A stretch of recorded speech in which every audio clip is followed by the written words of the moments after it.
আমি সেনাপ্রধানকে বলবো, বাহিনী প্রধানকে বলবো, আপনারা ওই ঢাকেশ্বরী মন্দিরে যান, এটা আমরা পছন্দ করি না। আপনাদের আমরা সন্দেহের চোখে দেখি, কোনো এক একর হওয়ার কোনো সম্ভাবনা নাই। বিসমিল্লাহির রহিম। উপস্থিত সবাই আসসালামু আলাইকুম। যে ঘটনা ঘটেছে লজ্জার।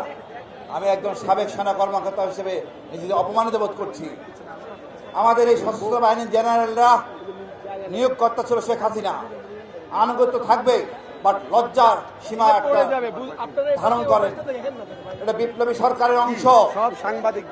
আপনারা অকারণে নুরুভাইয়ের গায়ে হাত তুলেছেন, আহত করেছেন এবং যেভাবে আঘাত করেছেন হত্যা করার জন্য। আমি অনুরোধ করব বিচার বিভাগ যে আপনারা সমন্বিত হয়ে মামলা করুন। এই যে আমাদের হাসিনা ফ্যাসিস্ট এই দেশ থেকে পালিয়ে গেল আমাদের বিমান বাহিনী নিয়ে, তার জন্য আমরা কেন হাসিনাকে চলে যেতে দিলাম? এখানে আমরা কঠোর না হলে আমরা সোজা করতে পারবো না। আজকে কথা উঠেছে 14 দলকে বাতিল। আমি চাই না এই সেনাবাহিনীর জেনারেলদের বিরুদ্ধে আমরা কোনো কথা বলি।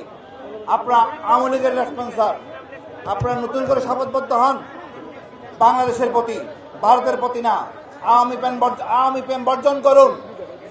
আমি সেনাপ্রধানকে বলবো, বাহিনী প্রধানকে বলবো, আপনারা আপনারা ওই ঢাকেশ্বরী মন্দিরে যান, এটা আমরা পছন্দ করি না। আপনাদের আমরা সন্দেহের চোখে দেখি, কোনো এক একর হওয়ার কোনো সম্ভাবনা নাই। চেষ্টাও করবেন না, হুমকি দামকি দিবেন না। জনগণের পাশে থাকুন। আপনারা জনগণের দেশের কর্মচারী, আমাদের বেতনে ট্যাক্সের টাকা আপনাদের বেতন হয়, এটা ভুলে যাবেন না। আপনাদেরও বিচার হবে। সীমা লঙ্ঘন করে যাচ্ছেন। একটা লাল গেঞ্জি পরার লোক ছিল পুলিশের মধ্যে থেকে, সেই লোকটা কোথায়? সেই লোকটাকে দেখতে চাই। আপনি স্বরাষ্ট্র উপদেষ্টা, আপনি সেনাবাহিনীর লোক, এটা আপনি রেহাই পাবেন না। আপনি শান্ত ভদ্র, এটা কোনো বিবেচনা বিষয় না। আইনের গতিতে চলবে। আমরা ডক্টর ইউনূস খুব ভালো মানুষ, কঠিন হতে পারেন নাই, তাই আপনারা সুবিধা নিচ্ছেন। আমি আবার বলবো, আমাদের নতুন দেশ, এই দেশটাকে আমরা এগিয়ে নিয়ে যাব। আগামী প্রজন্মের কাছে একটা সুন্দর দেশ রেখে যাব। ভারতের আধিপত্য মুক্ত বাংলাদেশ থাকবে। এখানে কোনো ভারতের চোখ রাঙানি চলবে না। সেনাবাহিনীকে বলবো, আপনারা ব্যারাকে যেভাবে থাকেন সেভাবে থাকেন, ঝামেলা করবেন না। এই জনগণ আজকে শক্তিশালী, জনগণ এক হয়ে গেছে আপনার এক অপকর্মের জন্য।